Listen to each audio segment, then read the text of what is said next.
Atenção, emissoras da Rede Aurora de Comunicação de todo o Brasil. Ao toque de 5 segundos para o próximo programa. 5, 4, 3, 2, 1. Está entrando no ar o programa A Voz de Campos. A Voz de Campos. No comando do amigo Germando Santos. Dando voz às comunidades carentes e isoladas. Direto dos estúdios da Rede Aurora de Comunicação para todo o Brasil e o mundo. Programa A Voz de Campos. Jornalismo, debates, entrevistas, utilidade pública e muito mais. O maior canal de atualização entre você e a informação. Faça sua reclamação, sugestão, opinião. Solicite as melhorias do seu bairro e da sua cidade. Está no ar o programa A Voz de Campos, feito com interatividade. E você é a prioridade. Já deu tudo certo. Opa, bom dia nosso querido povo campista. Hoje estamos aqui nos estúdios da Rádio Aurora de Comunicação, mais uma vez com o nosso quadro Conversando com o Povo, no programa A Voz de Campos. Mais uma vez estou aqui, Luiz Henrique, sempre um comentarista aqui de toda terça-feira, substituindo o nosso querido Germando Santos, que está em repouso aí, descansando, e está como sempre alegre. E hoje nós estamos aqui para discutir, mais um tema importantíssimo para a nossa população, sobre dependência química, E você pode ligar, participar, sempre nosso telefone 3704 1313, repito, 3704 1313, E nós estamos aqui com a presença ilustre da doutora Nayara Manhães, Nayara Manhães Chagas, do CAPS-AD, que é o Centro de Atenção Psicossocial, álcool e drogas, para a gente poder ver que eu sempre falo que mesmo que não façamos um uso de algum tipo de substância ilícita, mas também fazemos uso de substâncias lícitas, como o álcool, o tabaco, Hoje também os antidepressivos, As drogas, elas estão muito, assim, acho que erroneamente, eu ia falar perto de nós, fazem parte da nossa vida, porque mesmo que nós não façamos uso, a gente sempre conhece alguém, tem algum problema na família, a questão do uso e do abuso. O tema, dependência química, a senhora psicóloga, nós também fizemos o convite, estamos aqui esperando a doutora Carolina Freud, que é psicanalista, Estamos esperando e, por enquanto, nós estamos aqui já começando o programa com a doutora Nayara, E vamos aqui partir aqui para a introdução do nosso tema de hoje,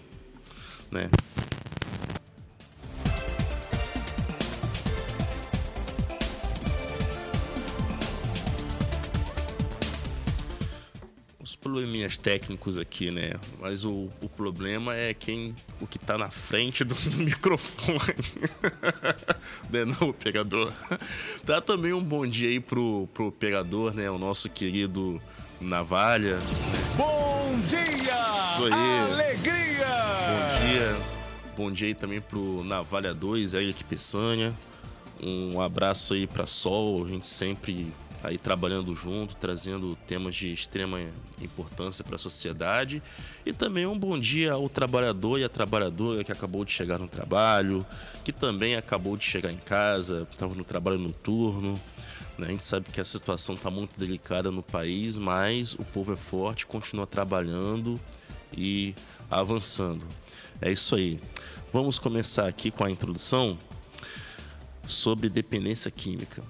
Considerado um transtorno mental, Além de um problema social para a Organização Mundial da Saúde, a dependência química é tida como doença crônica, que comumente atinge indivíduos que fazem uso constante de determinadas drogas.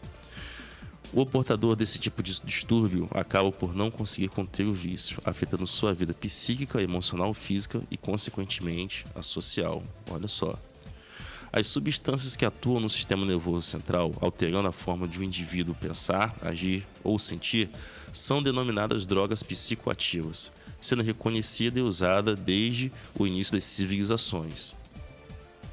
Em rituais religiosos ou como fonte de prazer, substâncias como a maconha, a cocaína e o álcool ainda são comuns nos dias atuais. Tendem a causar um desequilíbrio no metabolismo químico do organismo, levando à dependência química da droga. A convidada, a Carolina Freud, que estamos esperando, e a doutora Nayara, que está aqui conosco, né? E a gente vai começar aqui com as perguntas aqui, né? E é o seguinte, a senhora poderia discorrer para a gente o que é a dependência química? Sim, bom dia. Tá funcionando? Não. Pode ir. Bom dia. Então, a dependência química, como foi dito já por você, né, é um transtorno mental. A minha visão assim de trabalho é um pouco diferente da visão de reduzir essa pessoa à doença, sabe? Assim, existe sim a dependência química, mas eu acho que primeiro a gente precisa falar dos diversos padrões de uso existentes. Desde que o mundo é mundo, como foi dito também, é utilizado droga, como rituais, como forma de recreação, como forma de comemoração. Então, não era... a questão da dependência é algo cultural também, depende de cada sociedade. Então, pode ser feito um uso problemático e pode ter a dependência. Uma pequena parcela da população que usa drogas tem a dependência e tem o uso problemático. O que seria, né? O uso problemático é quando você, em algum momento da sua vida, começa a usar algum tipo de substância de forma que você não comece mais a funcionar. Você não trabalha mais direito, você não tem mais o seu convívio familiar como antes, você não faz coisas que você gosta. Isso não necessariamente é a dependência química. A dependência química é quando você começa a ter um real descontrole da substância e aí a sua vida realmente, a droga vai tomando um espaço muito importante da sua vida, que você não consegue mais ter relação sem o uso da substância. Aí você começa a ser um dependente químico. Sim, muito boa a explicação. E quando nós falamos sobre drogas, né, nós sempre, de senso comum, remetemos à questão de drogas ilícitas, as não legais, né? Aquelas aos quais sempre tem problemas com a esfera criminal, né? A qual o Estado proíbe o indivíduo de comercializar, de fazer o seu uso e tal. Mas também temos as drogas lícitas, Sim. como o álcool, como o tabaco, o antidepressivo. Acho assim, nós poderíamos falar primeiro sobre as drogas lícitas e depois sobre as ilícitas? Sim, sim. Tá. Assim, que a gente pode sim, mas no final tá tudo junto. Olha. É isso aí, ó. O que acontece? Claro, tem essa divisão, né, de lícita e ilícita. Se você for pego com álcool na rua, você não vai ser levado, né, autuado. Se você for pego com maconha ou cocaína, é diferente. Por outro lado, essa divisão não quer dizer, como muita gente do senso comum entende, que são mais prejudiciais ou menos prejudiciais à vida do indivíduo. A droga, ela é neutra, depende de como você faz esse uso, né? Vai ter gente que vai usar o álcool e não vai ter problema nenhum. Vai ter gente que vai usar, às vezes, até a mesma dosagem e vai ter sérios problemas. Então, essa divisão é mais uma divisão por questões políticas, né, sociais, que a gente não vai adentrar aqui, senão a gente vai falar bastante, mas que não tem a ver somente com essa questão de saúde, dessa preocupação da saúde. Por isso que a cocaína e a maconha não é liberada, porque ela faz mais mal que o álcool. Não. A questão é como você usa essa substância. A substância que mais mata hoje é a substância lícita, que é o álcool. né? Que é onde o sujeito bebe e pega o volante. Isso. Né? A gente não ouve muita história de quem estava sob efeito de maconha pegar o volante e matar pessoas. A gente ouve isso de álcool todo dia. Isso. Né? A dependência do álcool, ela é muito mais difícil também de ser tratada do que das outras substâncias, justamente por ela estar o tempo todo em todo lugar, né? Você consegue encontrar cocaína, maconha fácil hoje, sim, não estou dizendo isso, mas em qualquer comemoração, churrasco familiar, comemoração de empresa, em qualquer lugar o álcool está ali. Então, você se livrar de uma substância que está o tempo todo na televisão, na mídia, na sua vida, num filme que você vai ver, numa novela. Então, é muito mais difícil do que qualquer outra substância. A gente vê aí, por exemplo, que nós estamos aí na semana do rock, né? tem uma empresa que faz uma propaganda, né? O gosto da cerveja é um pouquinho mais forte, né? Entendeu? Então tá lá o tempo todo. E tem, assim, meu nome é Henrique, com H. E tem lá o H lá. A cor, né? Tem uma cor, tem um verde, chama atenção, né? Tem toda uma história, mas a gente vê que também é uma droga legal. Uma droga legal. E também tem essa questão, hoje em dia, semana passada nós discutimos sobre o Setembro Amarelo, e todas as vezes nós falamos sobre a questão da depressão.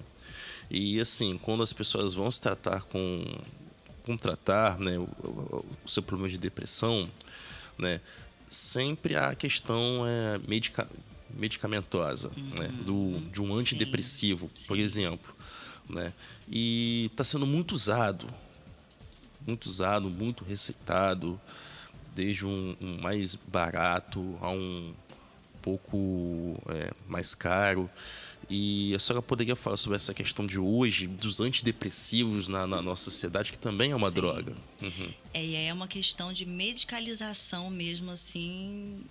Você não pode ficar triste que tem que ser medicalizado. Você não pode ficar com raiva que tem que ser medicalizado. Tem uma questão da medicalização hoje muito forte, né? A gente não tem aonde está a nossa capacidade de sentir dor também, né? Existe sim a depressão, existe sim as doenças psíquicas que precisam de medicamentos, mas isso está sendo muito vulgarizado, porque muitas vezes não tem prescrição. Muitas vezes não tem prescrição, as pessoas usam de forma desenfreada, né? Às vezes um familiar tem uma prescrição, aí uma outra pessoa da mesma casa começa a usar porque já está um pouco mais ansioso, já está um pouco... tá com uma insônia, tá com uma tristeza, sendo que não foi prescrito por nenhum médico. Então, hoje a gente vê isso o tempo todo, a medicalização da vida, né? Ninguém mais quer sentir dor. E realmente, ninguém quer ficar triste, né? Mas isso faz parte da vida. Mas isso está nesse mundo desenfreado da tecnologia, né? As compulsões estão aí para mostrar que a gente não pode ter vazio nenhum. Tem que estar sempre preenchendo com alguma coisa. Isso é mesmo. Eu sempre cito aqui que a sociedade está cobrando muito, né, de nós, né? Cobrando que você tem que se formar, você tem que se graduar, você tem que se pós-graduar. Você está fazendo tudo e parece que ao mesmo tempo a gente não está fazendo nada. Isso. Aí aparecem as pressões sociais. Você tem que ser o máximo, né? Mas a gente sabe que nós temos limites, né? Sim, nós temos limites. Muitas vezes você termina uma graduação, mas não, terminei a graduação, quero ficar um tempo só trabalhando e depois eu quero concluir, fazer uma pós-graduação, quero saber o meu tempo. Parece que tudo hoje é muito acelerado. Sim. Até os 30 anos você tem que ser lá o cara, vamos dizer assim. Tem que ser o cara. Mas aí é o seguinte, você consegue tudo, você consegue a sua graduação, você consegue um ótimo emprego, você consegue uma ótima vida, mas aí tem aquele passivo, né? Aquela questão de que a pressão é tanta que aí você parte para o antidepressivo. Sim. E assim, parece quando a gente fala que a gente tem que fazer uma faculdade, fazer uma pós, né? E depois trabalhar num lugar legal. Parece que são degraus da vida que você tem que ir subindo, que aonde que está escrito isso? Que é tudo criado pelo meio que a gente vive. E se você não para analisar o que é importante para você, você acaba por desenvolver um projeto dos outros, da sociedade, não o seu, da sua vida. E aí vem muito uma questão da droga, sim, porque o que é sucesso? O que funciona para cada um? Sim. E aí, se eu me frustro porque eu não consigo chegar onde meu amigo chegou, onde a minha irmã chegou, onde meu vizinho chegou, eu sou um fracassado. E aí eu não me dei bem na vida. Eu não me dei bem na vida, eu preciso de alguma coisa que me dê um alívio para suportar aquela realidade. Muitas vezes eu vou procurar o uso de substâncias, né? Sim. Lícitas ou ilícitas. Sendo que não está escrito em lugar nenhum que a gente tem que subir esses degraus. Cada um pode fazer a sua história da sua maneira. Tem muita gente que não tem faculdade, que tem um nível técnico e que tem uma vida legal, né? Então, isso não quer dizer que seja... Só que são coisas são crenças que a gente vai vindo também desde novo, de que quando eu tiver 30 anos eu tenho que ter filho, eu tenho que ter uma carreira, e se eu não tiver, eu não estou bem. Quem disse isso, né? Onde está escrito isso? Então, essas pressões sociais existem e atrapalham realmente assim, a vida. Saúde mental. A senhora falou a questão, conversando aqui sobre a questão de graduação e tal. Aí, hoje é uma discussão sobre que já acho que é um outro tema que tem que ser discutido, a saúde mental na universidade. Sim. Sim. Esse é um debate em que... olha, eu sou um servidor de uma universidade, a UENF, e também curso Engenharia Ambiental no IF Guarulhos. E é uma rocha a ser quebrada para a gente poder romper a barreira e discutir. Porque há pessoas que estão discutindo isso, né? E há aqueles que não querem discutir. Até mesmo essa semana, começa hoje um simpósio sobre saúde mental lá na UENF, coordenado pela professora Virusca. Né? Quem quiser participar, é só ir lá na nossa universidade, a UENF, né, no caso, e participar. Simpósio sobre saúde mental. Há grupos que querem discutir e há grupos que acham que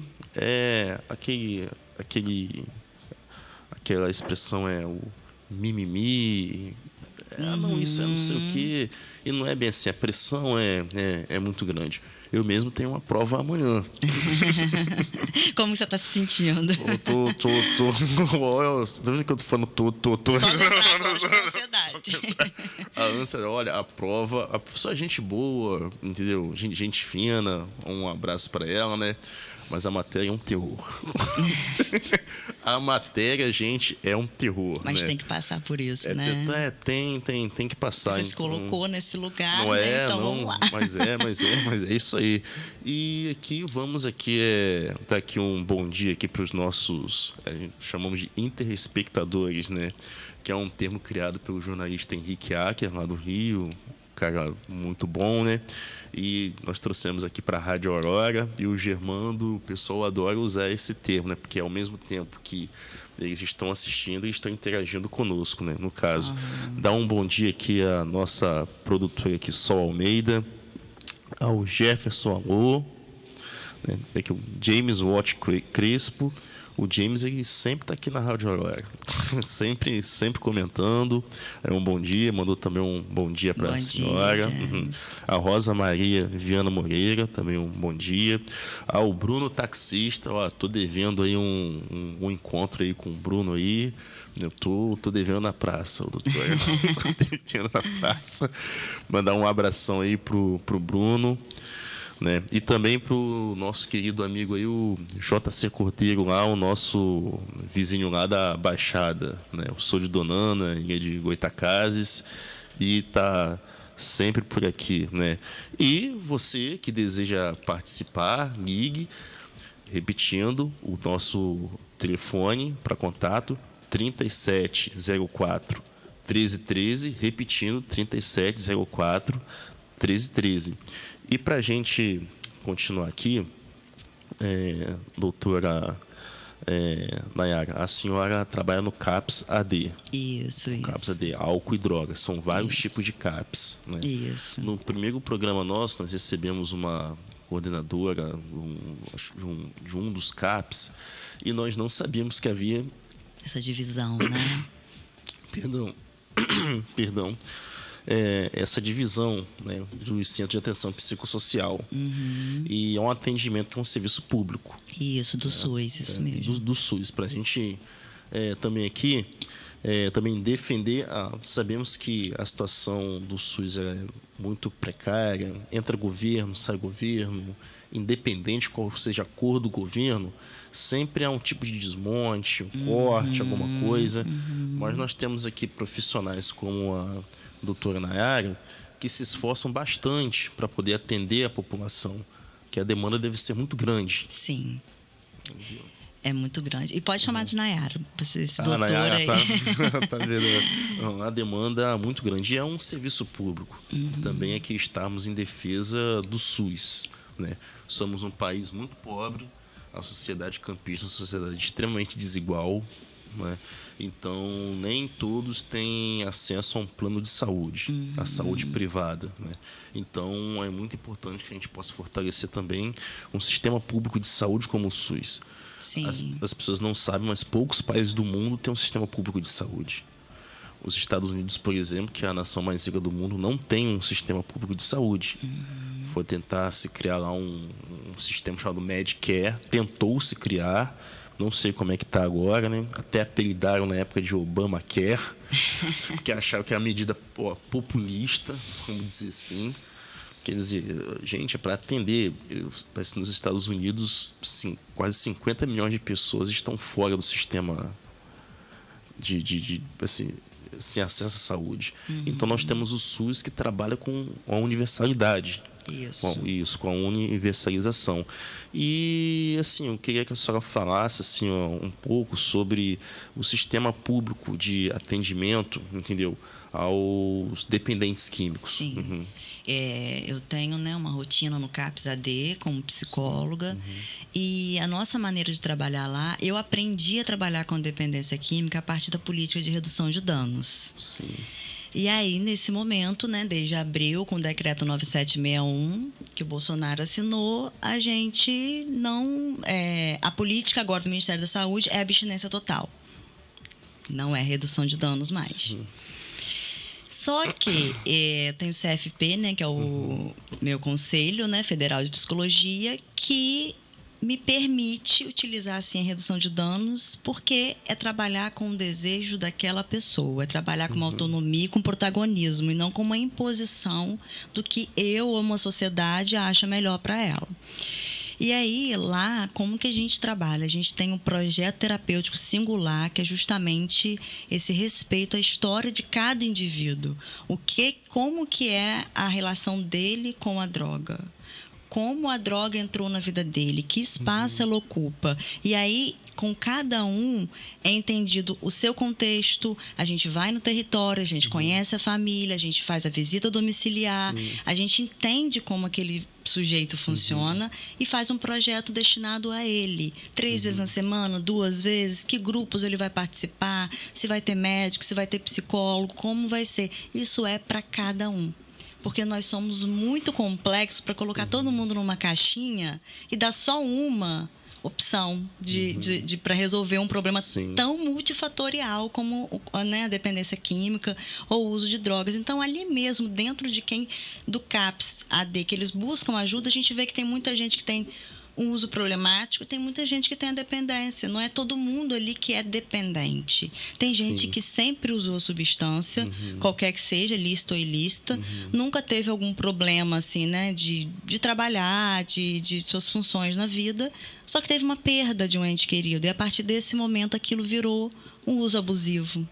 E aí ele busca ajuda naquele momento, não por uma dependência da vida, por uma doença, por algo.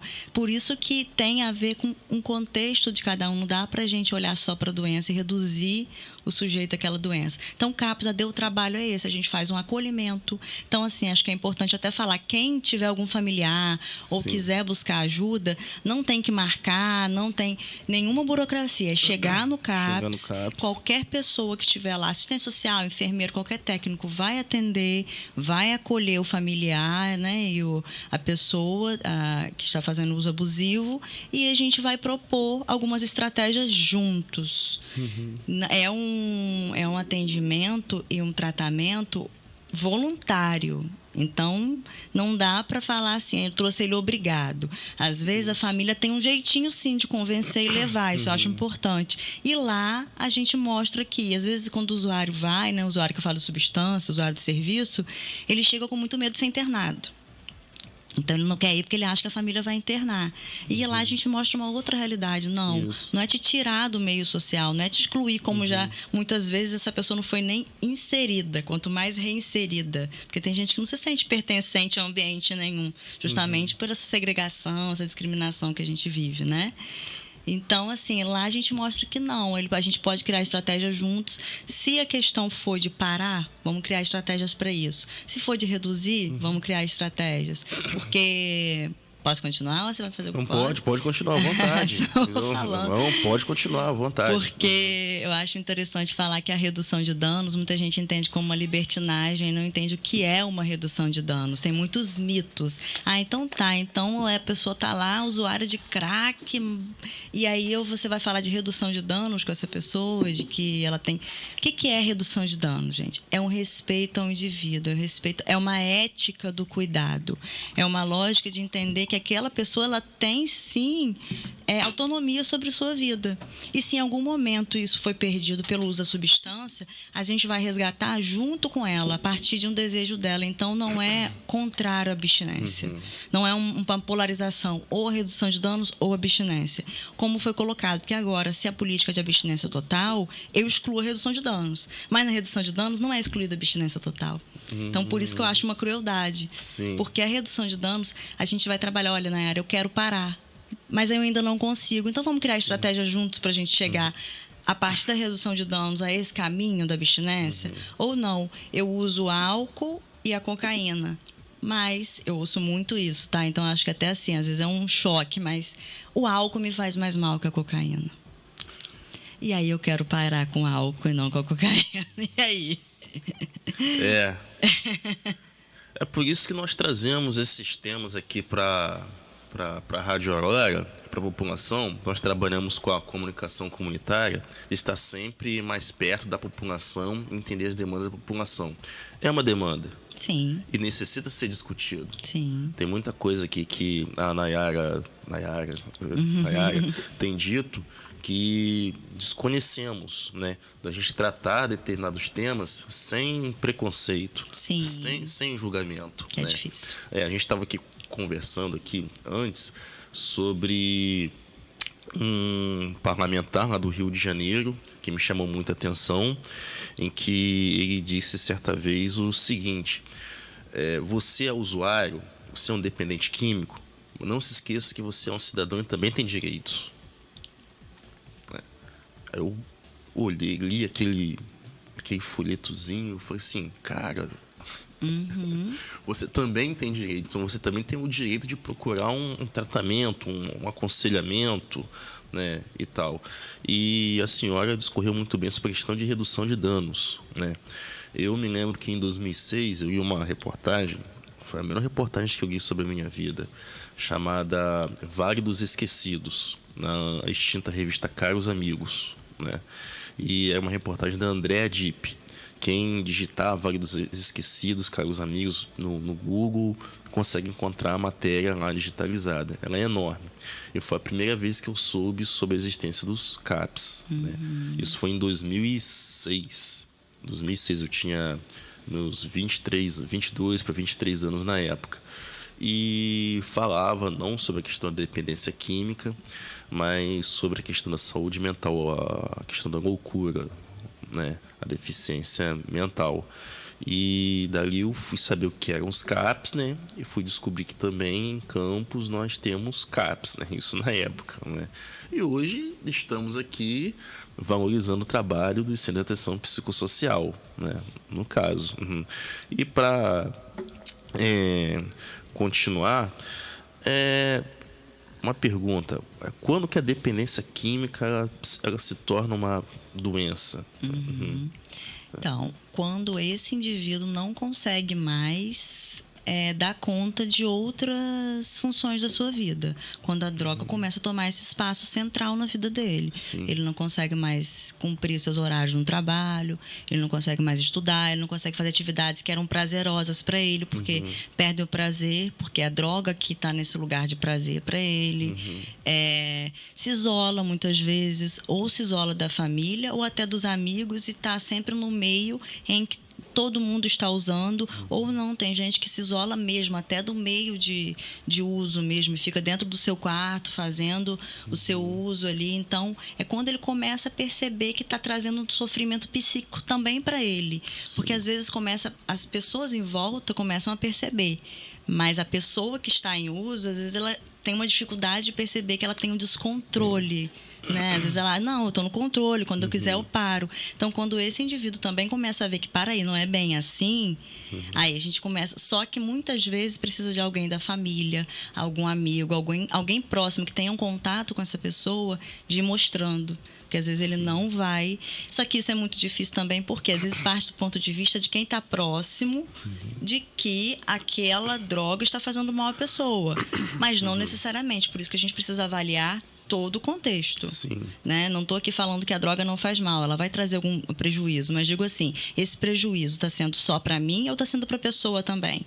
Que isso é não violar o direito. Isso. Né? Isso é trabalhar com esse autocuidado também. Como que está sendo isso para ela? Então, o diálogo, o acolhimento, o vínculo é que fornece isso de, será que está sendo uma dependência ou será que é só um uso problemático, é um momento, é uma fase, né? É isso, sim. A senhora falou sobre a questão da própria pessoa, ela não aceitar que ela está com um problema. Nós falamos aqui anteriormente sobre a questão do álcool. Diversas vezes, assim, eu já questionei uma pessoa, isso faz muito tempo, anos, e também eu já ouvi já de outras pessoas falando, não, eu não tenho problema nenhum com álcool. Às vezes não é nem questão de dependência. Olha, tá acontecendo isso porque você ingeriu um pouco de álcool, tal, não sei o quê. Não tem nada a ver com álcool. Epa, pera aí. Entendeu? Então tem aqui estigma de que só o usuário de maconha, de cocaína, ele é o que tem um problema. É aquela questão social, né? O Estado, ele reprime a questão do uso e do comércio das drogas ilícitas. Maconha, cocaína e tantas outras que temos por aí. Já tem aquela questão daquelas que são legais. Né? Tabaco, o álcool, né? No caso. Então, é uma questão social que... Exatamente. Aí, quando você fala do álcool, assim, se você vê uma família em casa, num churrasco, tomando uma cerveja, você não vai ver um uso problemático ali. Se você vai numa balada, às vezes está um pessoal bebendo, tal, você não vai ver um uso problemático ali. Mas se você for numa praça e ver pessoas em situações de vulnerabilidade bebendo, você vai ver um problema ali. Isso. Então, você vê que é um problema uhum. social, porque dentro desses outros lugares que eu falei, pode sim ter um uso problemático também. Uhum. Só que ninguém enxerga, porque o que incomoda é o que está na rua, é o que está ali. Isso. Então, por isso que essa política, assim, né, me sinto um pouco à vontade para falar também, criticar um pouco essa política que, Não, à vontade, necessário. necessário. Que é de higienização, sabe? É retroceder 30 anos a nossa história da luta antimanicomial, isso. tudo isso em jogo nesse momento, sabe? Muito bem lembrado dessa expressão, higienização. Isso é o que a gente mais observa. Eu me lembro que entre o ano de 2007 era muito comum numa região ali do Rio, perto do CCBB, nós víamos um grupo de pessoas, né, de moradores de rua, pessoas com problemas com drogas, e quando começou a ter obras na época do Pan-Americano, né, e até depois teve muitos anos depois as Olimpíadas, né, começou a ter as pessoas não estavam mais por ali, Não estavam que mais por ali. aconteceu? Minha irmã fazia uma pós-graduação lá no Rio. E ela falou assim, gente, eu tô indo no Rio e é tudo assim, não vejo mais morador de rua e tal, né? Os usuários de drogas. Então, assim, vamos tirar as pessoas daqui pra gente poder limpar. E infelizmente o Brasil ele tem um histórico de higienização fortíssima. Assim, até eu tenho que ler um pouco mais sobre isso, porque eu não entendo, né, desse tema do higienismo social, né, no caso, e é muito complicado. E aqui vou falar aqui, dar um outro ângulo aqui para os nossos interespectadores, né? E tem aqui o Ivan Machado fazendo um questionamento, né? Cadê o Ministério Público urgente, PF, Campos Goytacazes? Está, não tem. Ah, tá. O Ivan Machado ele está questionando a questão dos serviços, né? De serviços públicos, né? A cidade com problema de transporte, saúde, está falando a questão dos médicos, né? E também um problema gravíssimo aqui que os servidores com RPA estão com salário atrasado. Sim. Olha, A previsão era para hoje. Previsão. Previsão é se vai ou se não vai, né? Então é muito complicado, né? Em 2017, nós do Estado ficamos de abril até agosto sem receber salário. E a gente sempre frisa aqui que durante esse tempo houveram muitos problemas, né, com colegas servidores lá, né? Até dentro da UENF, o sindicato, né, junto com apoiadores, junto com a UF, né, até a reitoria, abriu um consultório, né, para atendimento psicológico para alunos e servidores, né? Alunos e servidores. E isso, na época, foi dito, não, vamos fazer isso, o pessoal do sindicato, não, vamos fazer isso, porque fizeram um diagnóstico com uma pessoa na época, descobriu que ela estava num estágio, né, assim, de saúde mental, né, no caso. E para continuar aqui, tem aqui uma pessoa aqui, Ivan Júnior, Nayara, excelente profissional. Tá? Trabalho, beleza. Um abraço pro Ivan Júnior. Um abraço, Ivan. Tá, ó, sempre auxiliando o ser humano a lidar com suas questões. É isso aí, eu valorizo muito o trabalho do psicólogo. Né? Uma colega da UENF uma vez falou assim, Luiz, o psicólogo ele reorganiza a sua vida.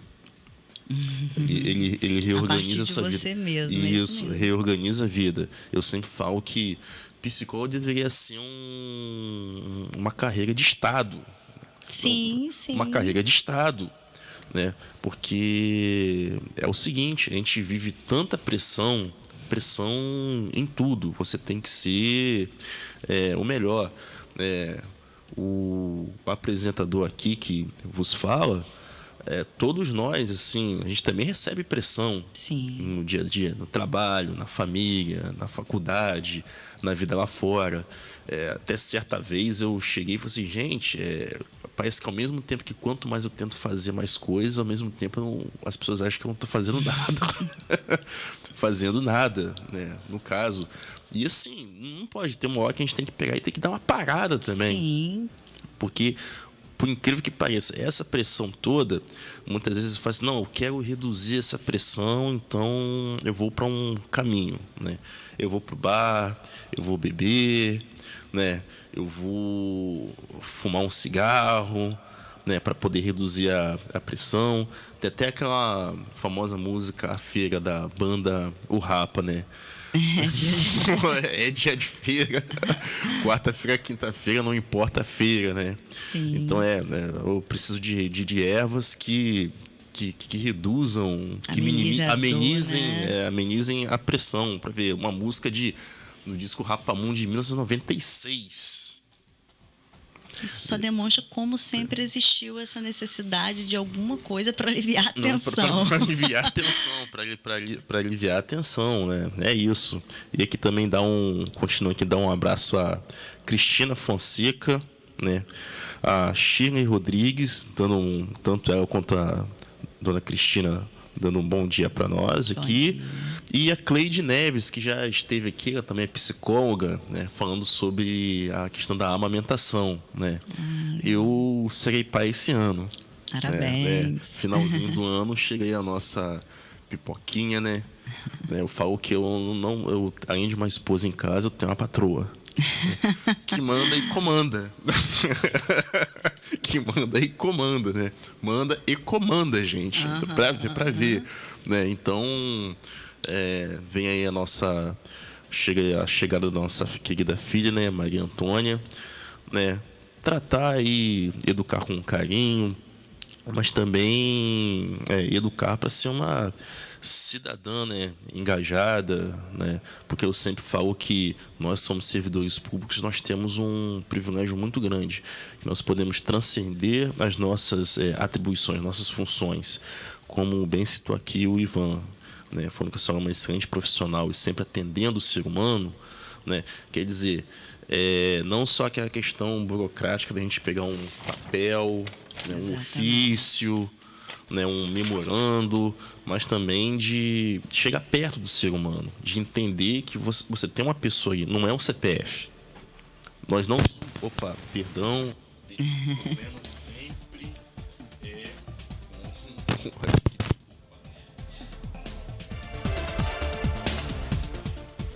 Beleza?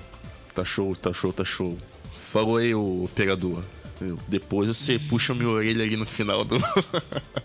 Então, é isso, né? Nós, servidores, nós temos esse privilégio. Sim. De ultrapassarmos as nossas atribuições, de poder entender que não é só um CPF. Nós somos carne e osso.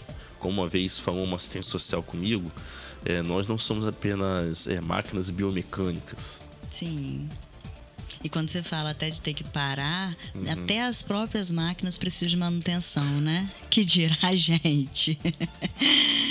E manutenção preventiva ainda. Preventiva ainda, né? E é isso. E para continuar aqui, novamente o Ivan Júnior, né? Orgulho de trabalhar com essa profissional no cuidado com as pessoas que usam substâncias psicoativas, né? E a senhora citou que vocês fazem visita domiciliar, né? Sim. Visita domiciliar. Até mesmo para entender o contexto que aquela pessoa se encontra, né? E muitas vezes até uma pessoa que tá no tratamento e de repente ela desaparece 1, 2, 3 semanas, né? Sim. Pode ser, sim, um desejo dela não voltar, mas acho que a gente tem também o dever de entender o que aconteceu. Às vezes ela está precisando de uma ajuda, né, mais no território, no lugar que ela se encontra, para entender como essa família está lidando com o que ela vive, com esse sofrimento, como os vizinhos. Então, essa busca ativa, ela é feita também entendendo, como você mesmo falou, que não é um CPF que está ali. É um olhar para o ser humano como uma totalidade, né? E é isso. E, assim, entender que o usuário, né, a pessoa faz o uso, né, da droga, mas entender também que há um ser humano ali. E um dos princípios do SUS, acho que além da universalização, é o da humanização. Sim. Será que isso está em prática, né? É complicado. Assim, fazendo até uma crítica aqui, o Brasil tem leis muito bonitas, né? Nossa Constituição é muito bonita, né? Eu gosto muito de estudar a questão de saneamento básico. E a Lei 11.445/2007, que é coisa de engenheiro ambiental mesmo, a gente grava a lei, é muito bonito. O saneamento ambiental, esgotamento sanitário, abastecimento de água e tudo, mas na prática a situação é outra. É muito difícil de implantar. Investe, bilhões e bilhões e bilhões, né? Há recurso, né? E sempre está na mesma coisa. E é o seguinte, alguém está querendo ligar. Ah, não. Beleza. Pensei que era um telefone. Alguém querendo falar com a gente. E fazer aqui uma pergunta. Existe algum controle sobre o uso de drogas por parte do usuário? O usuário consegue independentemente fazer o controle do uso? Sim, isso é visto justamente nessa ética do cuidado que eu falei da redução de danos. Sim. A gente vê sim quando o usuário consegue entender qual é a droga que traz mais, qual é a substância, né, que traz mais problemas para a vida dele, a gente constrói estratégias juntos e aí sim ele consegue minimizar aquele dano, né? Que a redução de danos é justamente isso. Que danos e que riscos essa droga está trazendo para você e como a gente pode minimizar isso.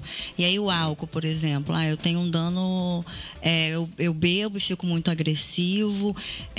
Acho que como eu tenho o dia a dia lá, posso até falar sobre um usuário, né? Claro, sem citar nomes, de que a mãe dele trancava a porta do quarto porque sabia quando ele chegasse sob efeito de álcool, ele ia estar agressivo. Então, ela dormia com a porta trancada. A partir do momento que ele começou a reduzir esse uso, e é aí que eu falei, né, que é até difícil a gente falar isso, que parece que a gente está fazendo uma apologia, mas que ele percebeu que outra substância ilícita não fazia tanto mal quanto o álcool para ele, ele parou com o álcool. Essa outra substância, né, que é a cocaína, ele usa uma vez na semana e ele não tem problemas mais com a família. Então, se eu viro, né, se eu trato esse usuário só como uma abstinência total, talvez ele até hoje estivesse naquele uso compulsivo, porque ele não ia entender o que fazia mal para ele. É só a partir de uma exigência da abstinência. Então, acho que é isso. A partir desse vínculo, desse cuidado, desse diálogo e de entender que nos grupos do CAPS a gente pouco fala sobre o uso de substâncias, a gente fala sobre a vida. Olha, interessante. Né? E aí, interessante. E aí, ontem mesmo eu fiz um grupo de música e a música que coloquei era... Gente, como eu coloquei ontem? Enfim, depois eu vou lembrar. Medo da Chuva, de Raul Seixas. E aí a música não fala nada de droga. Só que a discussão foi em cima da substância. Por quê? Porque é o contexto de vida que eles estão vivendo, né? O contexto daquele momento. Mas eu não falei hora nenhuma da substância. Eles que trazem. Então, o nosso olhar não é para a substância, é para aquela pessoa. E muitos falam lá, Nayara, eu não trato aqui só minha dependência ou só meu uso abusivo. Eu me trato como ser humano completo ali. Eu começo a perceber o que eu estou fazendo de errado com a minha vida, além do uso da droga. E aí ela vai ocupando menos espaço quando a gente olha para ele, não para a droga. É interessante quando a senhora falou sobre a questão de falar da vida, né? É que há um olhar sobre aquela pessoa. E acho que muitas das vezes são pessoas as quais não tiveram acesso a determinados bens sociais, como a educação de qualidade, acesso à saúde de qualidade, e muitas vezes, estou arriscando aqui, uma família desestruturada. Família desestruturada. Então, o seguinte, de você olhar para aquela pessoa como um ser humano, né, no caso. Então tá faltando muito isso, entender que é um ser humano que está ali. Mas eu também vejo que tem também que se resolver muito a questão da pobreza e da miséria. A gente esbarra nessa base, né? Que base essa pessoa tem para sair dessa situação que ela se encontra, né? Quando você fala até de família desestruturada, é um conceito, né? E é real, sim. Mas quando até isso a gente precisa pensar assim. Quando eu falo que uma família é desestruturada, eu estou colocando alguma como modelo. O que é a família estruturada, entende? E assim, mas eu entendo sim num contexto que você está falando nesse sentido de não ter uma base familiar, não ter, às vezes não tem uma casa, não tem uma moradia, né? Um simples direito básico ali é violado. E aí como ele vai conseguir sair de um uso abusivo se ele não tem um mínimo de dignidade para continuar, né? Não dá um trabalho. Se você fala que você faz um tratamento no CAPS-AD, é bem provável que você não consiga um trabalho. Né? Então a pessoa precisa omitir. Acho que isso deveria até ser, por exemplo, eu tenho usuários em casa de passagem porque não tem onde morar, né? Então fica na casa de passagem, tem um currículo ótimo, mas quando ligam E a casa de passagem, não vou dar uma oportunidade para essa pessoa porque ela não tem onde morar. Então, para aí, se eu não der oportunidade, ela não vai ter onde morar nunca. Então, a gente sempre esbarra nesse problema social, sim. Muitos falam lá, poxa, se eu tivesse um trabalho, isso me ajudaria muito. Mas bate cabeça, não consegue. E aí não é que seja uma questão direta. Eu uso droga porque eu não tenho trabalho. Mas acaba aquilo dificultando o processo, sim. Essas questões sociais dificultam o processo. Não, pode continuar. Não, é isso.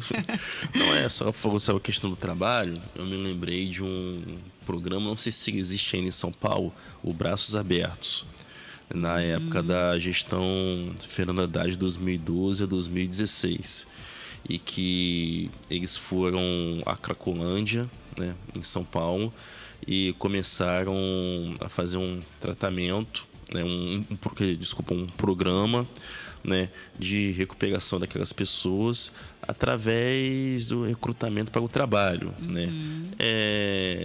Fazendo limpeza pública, outras coisas, imóveis ali naquela região foram alugados para as pessoas que morarem ali, né? E é o seguinte, foi muito interessante a forma que foi feita aquele programa, de levar a humanização para as pessoas. Mas como toda política, é difícil, você tem os prós e os contras. Aí tem que ter aquele debate. E há um neurocientista norte-americano, esqueci o nome dele, gente. Ele tem um dreadlock bem maior do que o meu. Bem maior do que o meu. Ele hoje é um neurocientista, ele é doutor, acho em psiquiatria pela Universidade de Colômbia. Mas ele foi... Ele morou num gueto nos Estados Unidos. Gueto é o que a gente chama aqui de comunidade. Né? E ele foi traficante. Ele vendeu drogas, né, no caso. E ele, todo aquele contexto, mesmo assim, ele conseguiu se tornar um médico, né? Eu não sei como que foi essa parte da história da vida dele, que conseguiu se tornar um médico e ser um neuropsiquiatra e se tornar um doutor na Universidade de Colômbia. E todo aquele contexto de vida dele, infância, adolescência, né? Ele usou aquilo dali como um trabalho para poder resolver essa questão. Ele sempre fala que é importante que haja dignidade para as pessoas. Ele diz que não adianta nada levar tanque de guerra, não adianta nada levar fuzil, não adianta levar polícia, não adianta reprimir, né? Não adianta nada. Né? Acho que o nome é Carl Hart. Carl Hart, o nome dele. Né? Ele esteve aqui no Brasil e ele fala, não, tem que levar trabalho, dignidade. E você, né? Você na era falando sobre a questão de que a pessoa, pô, se eu tivesse um trabalho, a minha vida, né? Um dos princípios da Constituição brasileira, que é muito bonitinha, fala sobre os valores sociais do trabalho, da livre iniciativa, né? Valores sociais do trabalho. Então, acho que também tem que expandir para essa questão da saúde mental também, de que o trabalho, ele integra a pessoa à sociedade. É muito necessário. Mas eu também vejo uma dificuldade muito grande dos governos de entenderem essa questão da integração e reintegração da pessoa. Sim. E aí, nesse governo agora, esse encarceramento em detrimento do cuidado também faz a gente entender que ele mostra o tempo todo para as empresas, né, para o comércio, que essa pessoa não é digna de um trabalho, ela é digna de uma internação, uma prisão, de tudo, menos de trabalho. Então, quando você falou no início, né, dos direitos, muitos não sabem que direitos realmente têm, assim. E a gente ali também tem esse dever. Eles, às vezes, não entendem que eles eles podem ocupar qualquer espaço. Eles podem ir no shopping, andar no shopping. Só que eles vão, eles sentem tantos olhares ali preconceituosos que eles não... Então, quantas vezes às vezes a gente faz alguma gincana e que ganha um cinema, né? Aí a gente levou eles no cinema do Shopping 28. Sim. Que é, sei lá, metade ali é R$10, que às vezes dá até para eles pagarem, tem uma graninha de... Mas eles não se sentem pertencentes àquele ambiente. Então, quando a gente leva ele, poxa, eu posso vir aqui? Pode, você pode pertencer a qualquer lugar. Só que essa segregação social faz com que eles se sintam, ali eu não posso entrar.